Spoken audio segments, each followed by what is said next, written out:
How do I do it all? The Brezza gives me the power.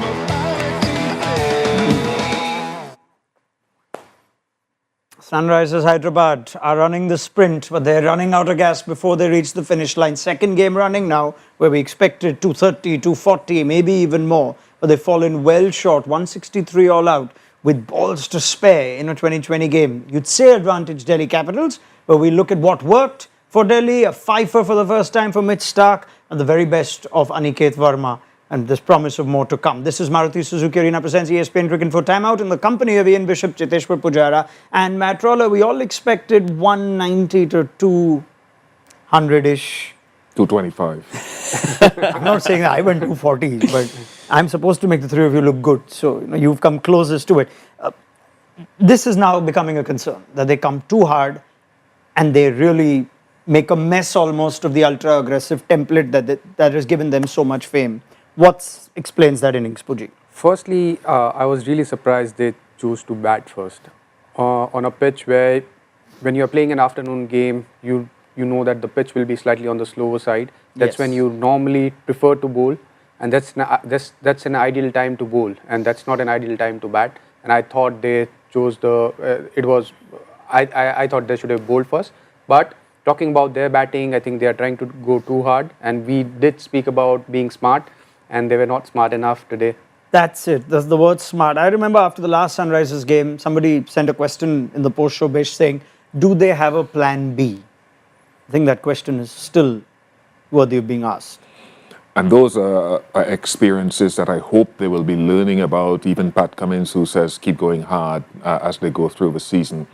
I look at Klaassen's dismissal. They haven't mentioned it. They mentioned Manohar, but I think even Heinrich should know his power, and if he were to stay on and bat a little bit deeper, he will score at a huge tempo. So it's still early in the season, but they've got to start understanding that Aniket's going, we can spend some time there with him as deep as we bat and just soak it up just a little bit more. There are so many players we can talk of. You spoke of Klaassen. He's got the 50 over the game.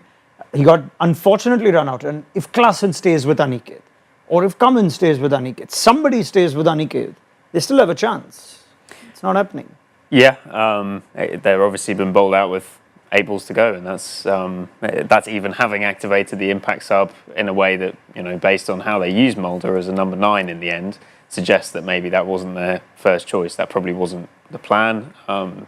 You'd suggest maybe Zampa was plan A, whereas they've gone with the all-rounder instead. I suppose just to briefly play devil's advocate maybe, I suppose the flip side of it is that if Sunrise is at 37 for 4, once the aggression's gone wrong up top, if they do just consolidate, they may have only limped to 150 for 7, 150 for 8, rather than getting 163. Given would a batter with so little T20 experience like Aniket Verma be able to come into a side and play so fearlessly without that messaging from the top, I suppose, is the question.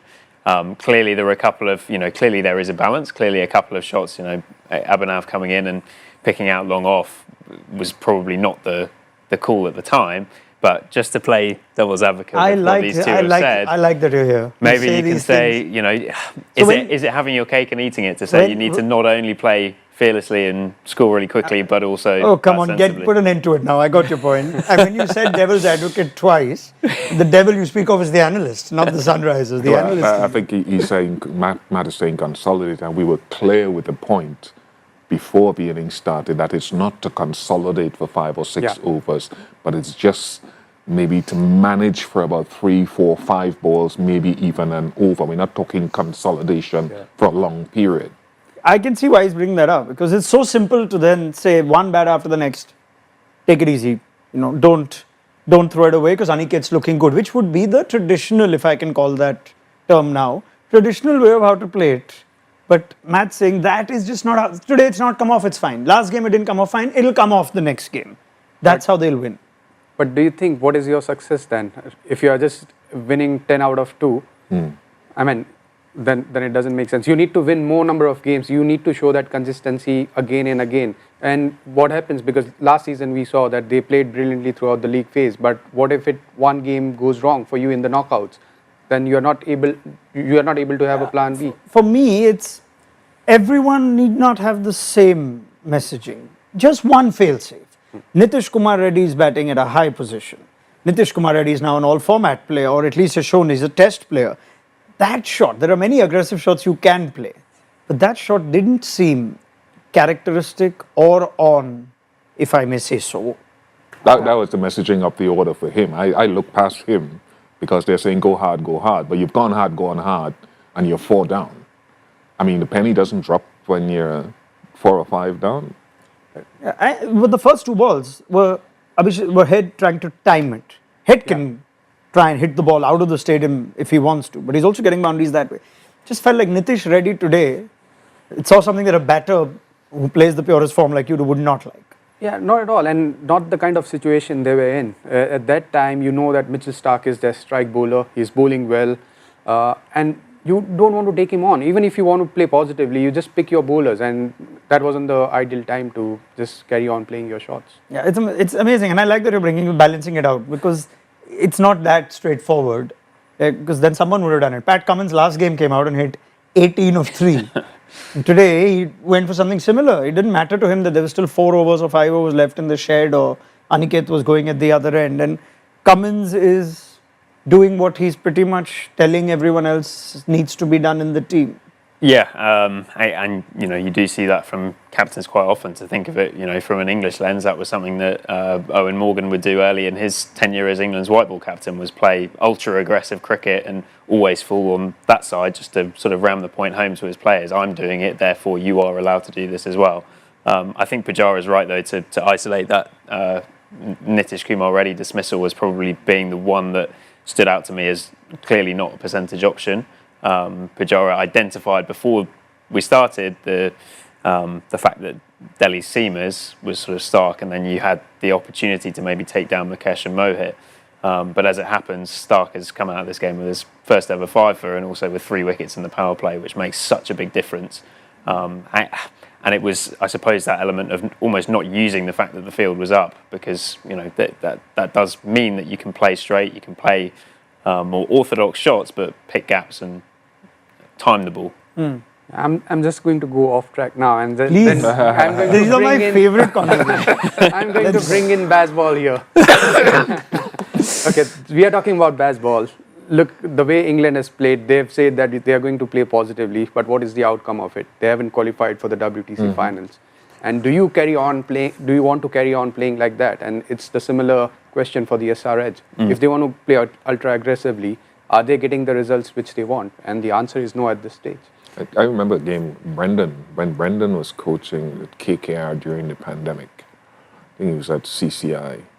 Can't remember whether it was Nitish Rana and someone else was going. And we have this thing that Brendan will say, go hard, be ultra aggressive. And he was fuming at the end of the innings because the guys, all they had to do was get through over number 17 and 18 and then capitalize. So even he quietly has this thing about him where at certain times, to use his phrase, you've got to be smart as well. Those were his words, not mine. Yeah, I mean, there is a lot of media interpretation of what the term means, but I think what's come from people from inside, including Brendan McCullum, is it's simply the absence of fear and getting rid of failure.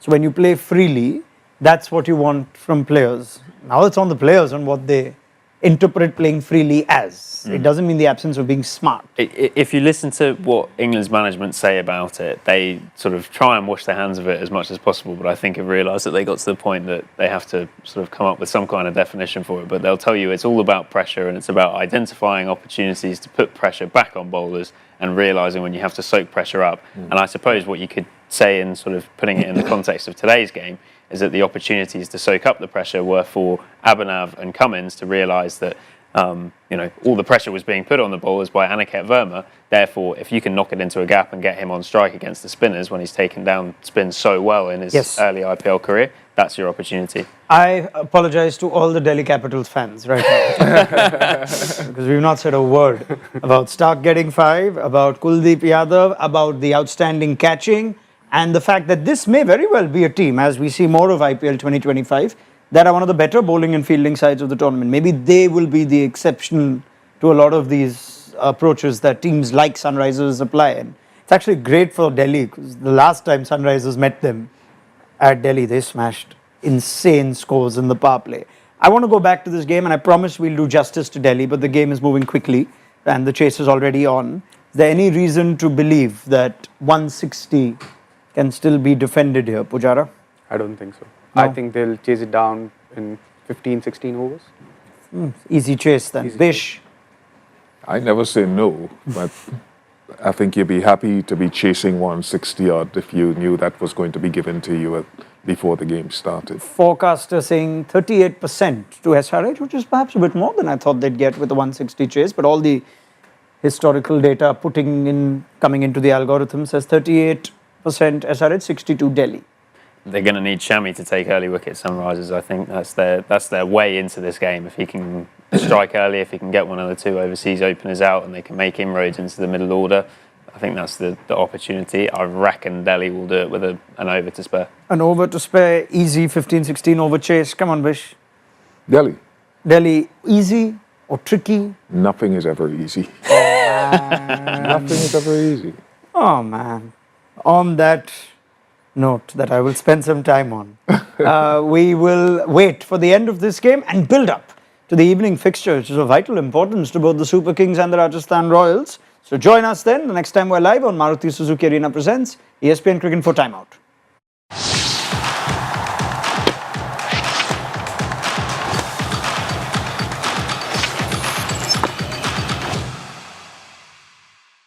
How do I do it all? The Brezza gives me the power.